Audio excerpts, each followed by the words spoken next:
আপনাদের আজকে দেখাবো কিভাবে ইলিশ মাছ অনেক দিন তাজাভাবে খাওয়া যায় প্রক্রিয়াকরণ।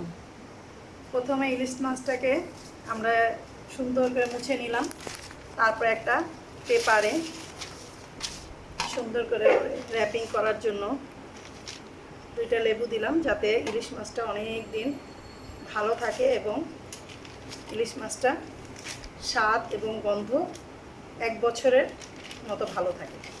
এর জন্য এটাকে এইভাবে আমরা প্রসেসিং করে ফ্রিজ আপ করব 1 বছরের জন্য, যাতে